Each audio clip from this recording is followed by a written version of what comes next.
शिवजन्मोत्सव मध्यवर्ती महामंडळाच्या वतीने डाळिंबी आड इथं बांधण्यात आलेल्या नवीन वास्तूचे वास्तुपूजन मोठ्या उत्साहात संपन्न झाले। यावेळी छत्रपती शिवाजी महाराज यांची सिंहासनाधीश्वर मूर्तीची प्राणप्रतिष्ठापना करण्यात आली।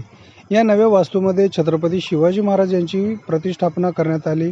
सर्वप्रथम क्रेनच्या साहाय्याने छत्रपती शिवाजी महाराज यांच्या सिंहासनाधीश्वर मूर्तीला बाहेर काढून स्वच्छ करण्यात आले। तदनंतर सदरची मूर्ती नव्या वास्तूमध्ये ठेवण्यात आली। या नव्या वास्तूमध्ये विद्यार्थ्यांना शिक्षणाचे धडे घेता येणार आहेत। त्यासाठी वरच्या मजल्यावर अभ्यासिकेचे देखील नियोजन करण्यात आल्याचे सांगण्यात आले।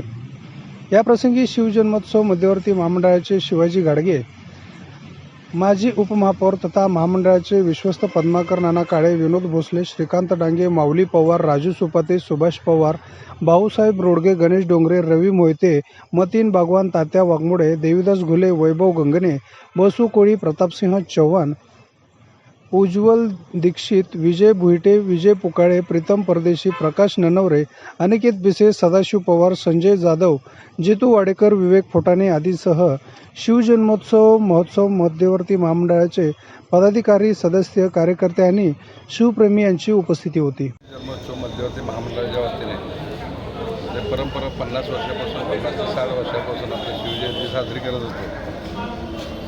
नेहमी आम्हाला अशी अडचण पडत नाही, छत्रपती शिवाजी महाराजांचा पुतळा ठेवायचा कुठं। त्या माध्यमातून महानगरपालिकेच्या माध्यमातून आम्हाला ही डाळिंबी आडची जागा मिळाली। त्या जागेमध्ये सर्व जुने ट्रस्टी व नवीन ट्रस्टी यांच्या माध्यमातून इथं एक चांगली वास्तू उभा केली आणि ह्या वास्तूला सुद्धा सुरुवात जर आम्हाला हे निधी द्यायला सुरुवात केली तर सुरुवातीला वानकर विक्रांत वानकर यांनी निधी दिला। नंतर रणजितसिंह मोहिते पाटील यांच्या माध्यमातून सुद्धा आम्हाला निधी मिळाला